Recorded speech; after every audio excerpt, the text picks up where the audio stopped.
Welcome to xylem. അപ്പൊ നമ്മളിപ്പോ ഒരു വെക്കേഷൻ ടൈമിലാണെങ്കിൽ പോലും നമുക്ക് ഇത് നല്ലൊരു അവസരമായിരിക്കണം. നമുക്ക് എന്താണ് ഇനി അടുത്ത വർഷത്തേക്ക് കൂടുതലായിട്ട് ഞാൻ ഫോക്കസ് ചെയ്യേണ്ട സബ്ജക്ട് ഏതൊക്കെയെന്ന് നിങ്ങൾ തന്നെ നിങ്ങളെ സ്വയം വിലയിരുത്തുകയും എന്നിട്ട് അതിനു വേണ്ടി പരിശ്രമിക്കുകയും ചെയ്യാനുള്ള ഒരു അവസരമാണ് അല്ലെ. അപ്പൊ 5ാം ക്ലാസ്സിൽ നിന്ന് ആദ്യമായിട്ടാണ് നിങ്ങൾക്ക് ഹിന്ദി തുടങ്ങുന്നത്. അതും കുറെ കവിതകളും കഥകളും ഒക്കെ ആയിട്ടാണ് നമ്മൾ പഠിച്ചത്. പക്ഷെ നമുക്ക് അക്ഷരങ്ങളൊന്നും വേണ്ട പോലെ പഠിക്കാനുള്ള സമയം കിട്ടിയില്ല. അപ്പൊ ഇങ്ങനെ ആവുമ്പോൾ തന്നെ ഒരുപാട് കുട്ടികൾക്ക് ഹൈസ്കൂൾ എത്തുമ്പോഴുള്ള ഒരു പ്രയാസമാണ് ഹിന്ദി നന്നായിട്ട് വായിക്കാൻ പോലും അറിയില്ല, അക്ഷരം പോലും അറിയില്ല മിസ്സേ എന്നൊക്കെ പറയുന്ന ഒരുപാട് കുട്ടികളെ കണ്ടിട്ടുണ്ട്. അപ്പൊ എന്തുകൊണ്ടാണ് ഇങ്ങനെ സംഭവിക്കുന്നത്? വായിക്കണമെങ്കിലും നമുക്ക് വാക്കുകൾ നന്നായിട്ട് എഴുതണമെങ്കിലും സ്പെല്ലിംഗ് മിസ്റ്റേക്ക് നമുക്ക് കുറയണമെങ്കിലും ഒക്കെ നമ്മൾ ആദ്യം എന്ത് പഠിക്കണം? അക്ഷരങ്ങൾ പഠിക്കണം, ചിഹ്നങ്ങൾ പഠിക്കണം. അപ്പൊ ഈ വെക്കേഷൻ സമയത്ത് നമ്മൾ ഇതിനെയൊക്കെ പഠിച്ചെടുക്കുന്ന നമ്മുടെ പുതിയ ഒരു പ്രോഗ്രാം തന്നെ പറയാം, സരൾ ഹിന്ദി. അപ്പൊ നമ്മുടെ ഈ ക്ലാസ്സിന്റെ ഒരു പേര് തന്നെയാണ് എന്ത്? സരൾ ഹിന്ദി. സരൾ എന്ന് പറഞ്ഞാൽ എന്താണെന്ന് അറിയാമോ? ലളിതം അല്ലെ. അപ്പൊ ഒരു ഭാഷ ലളിതമാകുന്നത് എങ്ങനെയാണ്? ആ ഭാഷയുടെ അടിസ്ഥാനമായിട്ട് വേണ്ട കാര്യങ്ങളെ നമ്മൾ സ്വീകരിക്കുമ്പോഴാണ്. അപ്പൊ നമുക്ക് വളരെ കുറച്ച് കാര്യങ്ങൾ മാത്രം ഒരു വീഡിയോയിൽ പഠിക്കുന്ന ക്ലാസ് ആയിരിക്കും ഇത്, നമ്മുടെ സരൾ ഹിന്ദിയിൽ. അപ്പൊ നമുക്ക് ആദ്യം തന്നെ അക്ഷരങ്ങളിലേക്ക് പോകാം. നിങ്ങൾക്ക് എത്ര അക്ഷരങ്ങൾ അറിയാം? നമുക്ക് ആദ്യ അക്ഷരത്തെ 2ആയിട്ട് വിഭജിച്ചിട്ടുണ്ട് എന്നറിയാലോ. സ്വരാക്ഷരം, വ്യഞ്ജനാക്ഷരം. ഇന്ന് നമ്മൾ സ്വരാക്ഷരം മാത്രം പഠിക്കുന്നു, പോരെ? അപ്പൊ നമുക്ക് വേഗം ഒന്ന് എഴുതി നോക്കാം. സ്വരാക്ഷരം നമുക്ക് വളരെ ഈസിയാണ് ഉച്ചരിക്കാന്. നമ്മളൊന്ന് വേദനിക്കുമ്പോൾ പോലും നമ്മൾ ഈ സ്വരാക്ഷരത്തെയാണ് അല്ലെ ആ ഈ ഉ എന്നൊക്കെ പറയുന്നില്ലേ, ആ ഇ ഈ ഉ എന്ന് പറയുന്ന ഈ അക്ഷരങ്ങളാണ് സ്വരാക്ഷരങ്ങൾ. നമുക്കത് എഴുതി നോക്കാം എങ്ങനെയാണ് എഴുതേണ്ടത്. അപ്പൊ ആദ്യം നമ്മൾ എഴുതുന്നത് ആണല്ലേ. ആ. ഇനി ഇതുപോലെ തന്നെയാണ് നമ്മൾ ആ. അടുത്തതോ ഇ. അപ്പൊ ഇവിടെ നമ്മൾ ഇതിന്റെ മലയാളം കൂടെ എഴുതുന്നു. ആ ഈ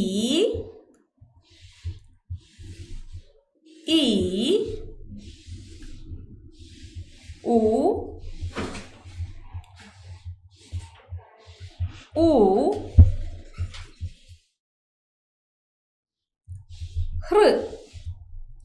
അടുത്തത് എ. പിന്നീട് നമുക്ക് വരുന്നത് എ എഴുതി. ഇനി നമുക്ക് വരുന്നത് ഏതാണ്? ചിലരൊക്കെ പറയും എ എന്ന്. ഒരിക്കലും അങ്ങനെ വായിക്കരുത്.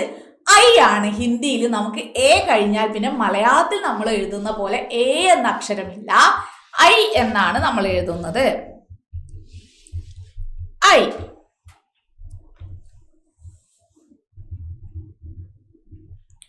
ഓ. പിന്നീടോ ഓ കഴിഞ്ഞു. അപ്പൊ ഓ എന്ന ഉച്ചാരണം എങ്ങനെയാണ് വന്നത് നോക്കൂ. ആ എന്ന അക്ഷരത്തോട് കൂടിയിട്ട് എ എന്നതിന്റെ ചിഹ്നവുമുണ്ട്, ആ എന്നതിന്റെ ചിഹ്നവുമുണ്ട് അല്ലെ. അപ്പൊ ഇങ്ങനെയാണ് ഓ ആയിട്ടുള്ളത്. ഇനി നമുക്ക് ഔ ആണ്.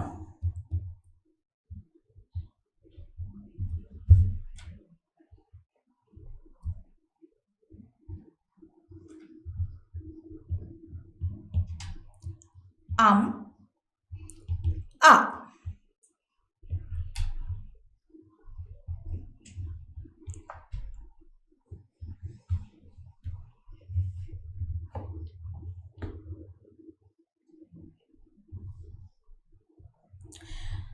അപ്പൊ ഇവിടെ നമ്മളിപ്പോ എഴുതിയിട്ടുള്ള ഈ ഹിന്ദി അക്ഷരങ്ങളെ നിങ്ങൾ ഇപ്പൊ നോട്ടിലേക്ക് ഹിന്ദി എഴുതുക, അതിനു മുകളിൽ അതിന്റെ മലയാളവും എഴുതുക.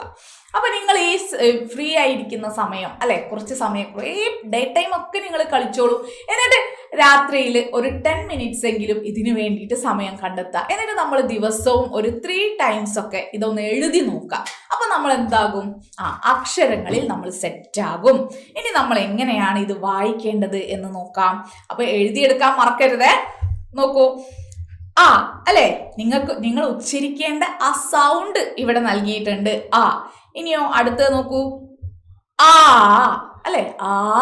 അപ്പൊ ഇങ്ങനെ ആ വെച്ചിട്ട് നമുക്കൊരു വാക്ക് പറയാം, അനാർ അല്ലെ, അനാർ.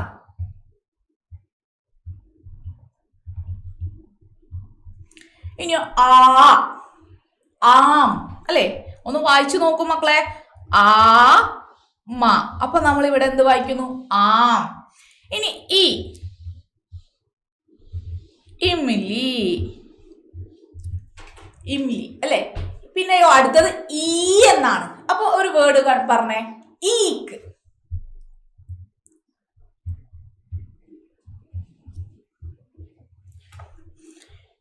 അടുത്തതായിട്ട് ഊ ആണ്. അപ്പൊ നമുക്കൊരു സിമ്പിൾ വേർഡ് എഴുതാം, ഉഷ. ഉഷ എന്ന് പറഞ്ഞ പ്രഭാതം എന്നൊക്കെയാണ് അർത്ഥം. ഊ, അടുത്തതിന്റെ ഉച്ചാരണം നോക്കൂ, ഊ എന്നാണ്. ഇത് സിമ്പിൾ ആണ്. ഊ, ഉഷ, ഊൻ. അടുത്തത് ഹൃ ആണ്. ഹൃ, ഹൃഷി.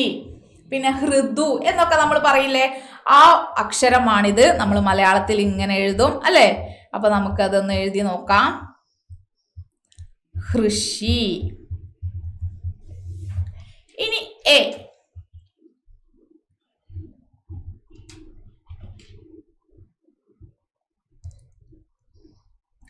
ഏക്ക്. അടുത്തത് എന്താണ്? എന്റെ മുകളിൽ ഒരു എന്റെ ചിഹ്നം. ഈ ഒരു ചിഹ്നം എ എന്നാണ്. എ എന്നതിനെ ഷോർട്ടാക്കി നമ്മൾ കാണിക്കുന്നതാണ് ഈ ചിഹ്നം അല്ലെ. അപ്പൊ ഇവിടെ നമുക്ക് 2 എ വന്നു. അപ്പൊ ഉച്ചരിക്കുന്നത് എന്താണ്? ഐ എന്നാണ്. എങ്ങനെയാണ് ഇവിടെ 2 എ വന്നത്? ഒന്ന് ഇതാണ് എ എന്ന ചിഹ്നം, അടുത്തത് എ എന്ന അക്ഷരവും ഉണ്ട് അല്ലെ. അപ്പൊ ഇവര് 2 പേരും കൂടി കൂടിയപ്പോഴാണ് നമുക്ക് ഐ എന്ന ഉച്ചാരണം കിട്ടിയിരിക്കുന്നത്. അപ്പൊ നമുക്ക് ഐനക്. ഓ, നമുക്കൊരു മലയാളം വേർഡിന് ഹിന്ദിയിൽ എഴുതാം, ഓണം. ഔ, ഔറത്ത്. അപ്പൊ ഇങ്ങനെ നിങ്ങൾ ഇതുപോലെ ടെക്സ്റ്റ് ബുക്കിൽ, നിങ്ങളുടെ പഴയ ടെക്സ്റ്റ് ബുക്ക് എടുക്കുക. നിങ്ങൾ ഓരോ അക്ഷരങ്ങളും നന്നായി പഠിച്ചതിന് ശേഷം ഇതുപോലെ ഓരോ അക്ഷരങ്ങളും ഹെഡിങ് ആയിട്ട് എഴുതുക.